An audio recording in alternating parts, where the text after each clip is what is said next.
नमस्ते। आज हम एक बड़े ही दिलचस्प विचार पर बात कर रहे हैं, खुद को पूरी तरह बदलना। हमारे पास मोहम्मद शकील और श्रद्धेय जायसवाल की ई बुक है, रीइन्वेंट योरसेल्फ इन 21 डेज। तो आइए समझते हैं कि ये पूरी प्रक्रिया आखिर है क्या। बिल्कुल, और ये आइडिया उन लोगों के लिए बहुत काम का है जो लगता है कहीं अटक गए हैं या बस खुद को बेहतर बनाना चाहते हैं। तो ये जो रीइन्वेंशन शब्द है, खुद को फिर से गढ़ना, स्रोत के हिसाब से इसका असल मतलब क्या है? क्या ये बस कुछ आदतें बदलना है? नहीं, ये उससे कहीं ज्यादा गहरा है। स्रोत कहता है कि ये एक पूरी प्रक्रिया है। इसमें व्यक्ति पहचानता है कि उसकी कौन सी गतिविधियां, आदतें, काम करने के तरीके, यहां तक कि रिश्ते भी अब उसके लिए ठीक नहीं है, जो उसके विकास में मदद नहीं कर रहे। अच्छा। और मजे की बात यह है कि इसकी शुरुआत होती है खुद से सवाल पूछने से। गहरे सवाल। सवाल पूछना दिलचस्प। मतलब जवाब से पहले सवाल जरूरी है। हाँ बिल्कुल, स्रोत के मुताबिक ये सवाल ही हैं जो आपको स्पष्ट सोचने में मदद करते हैं, मुश्किल फैसले लेने में, अपनी भावनाओं को संभालने में और सही लक्ष्य तय करने में। एक तरह से सवाल पूछकर ही हम अपना पुराना वाला जो पैटर्न है ना, उसे तोड़ पाते हैं। और इसकी जरूरत कब पड़ती है? मुझे याद है स्रोत में एक बाज का उदाहरण था, वो क्या था? हाँ, जरूरत तब पड़ती है जब किसी को लगे कि जिंदगी बस ठहर सी गई है, या करियर बदलना है, या जीवन में कोई मतलब नहीं मिल रहा, या बस पुरानी जो नेगेटिव आदतें हैं ना, उनसे पीछा छुड़ाना है। और वो बाज वाला उदाहरण बहुत सटीक है। स्रोत बताता है कि 40 साल की उम्र में उसे अगर आगे जीना है तो एक बहुत दर्दनाक प्रक्रिया से गुजरना पड़ता है। दर्दनाक? हाँ, उसे अपनी चोंच और पंजे चट्टान पर मारकर तोड़ने पड़ते हैं ताकि नए मजबूत उग सकें। ये करीब 150 दिन चलता है, बहुत मुश्किल। बाप रे, 150 दिन? हाँ, लेकिन ये मुश्किल सफर उसे अगले 30 साल की जिंदगी देता है। तो वैसे ही ये जो रीइन्वेंशन है, ये शुरू में शायद डरावना लगे, बीच में उथल पुथल हो, लेकिन स्रोत कहता है अंत में ये खूबसूरत होता है।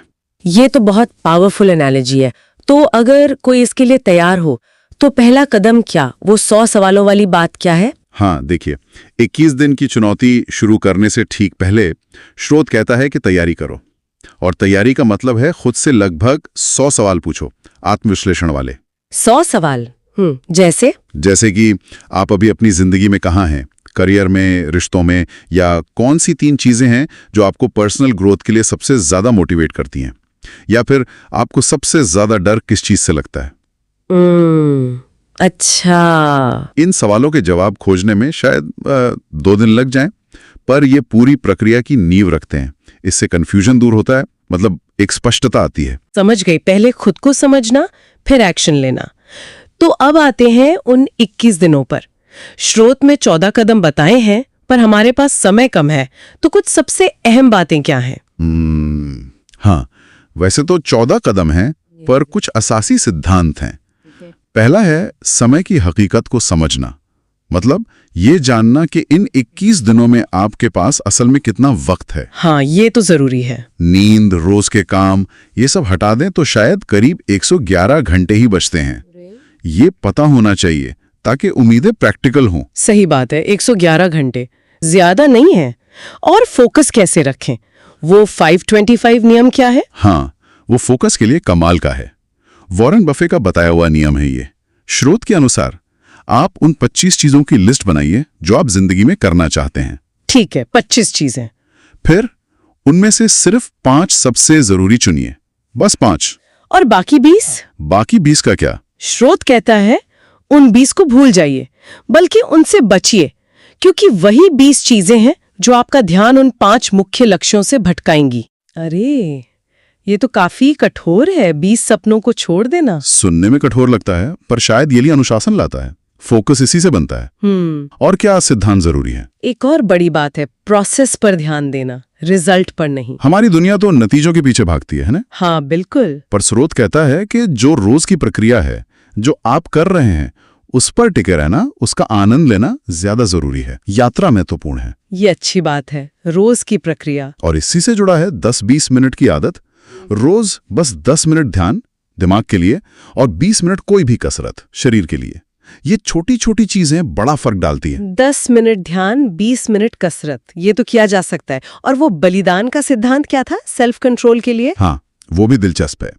मतलब अपने छोटे छोटे रोज के कामों को छोटी छोटी कुर्बानियों से जोड़ना। कुर्बानी कैसे? जैसे श्रोत एक आइडिया देता है कि आप तय करें, जब तक मैं ये काम खत्म नहीं कर लेता, मैं अपनी पसंदीदा कॉफी नहीं पीऊंगा या बिस्तर पर नहीं जाऊंगा। अच्छा। इससे क्या होता है, एक तो आत्म अनुशासन बढ़ता है और काम पूरा होने पर उपलब्धि की भावना भी मजबूत होती है। हाँ, ये समझ में आता है। और आखिरी सिद्धांत? अपना बॉस खुद बनना, मतलब खुद पर वैसे ही नजर रखना जैसे कोई सख्त लेकिन निष्पक्ष बॉस रखता है, बिना किसी नरमी के, बिना बहानों के, खुद के प्रति ईमानदार रहना।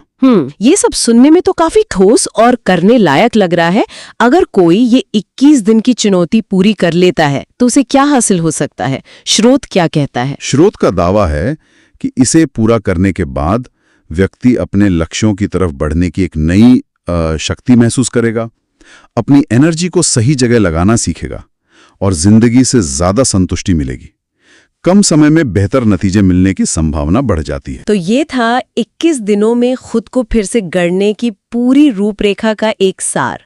वाकई में सोचने पर मजबूर करने वाला विचार है। हाँ, बिल्कुल। और शायद यहाँ रुककर सोचने वाली बात यह है, अगर आज कोई उन 100 सवालों में से सिर्फ एक सवाल ले ले, आप असल में पूरी ईमानदारी से जीवन से चाहते क्या हैं, और उसका जवाब लिखने बैठे, तो वो जवाब उन्हें किस दिशा में ले जाएगा?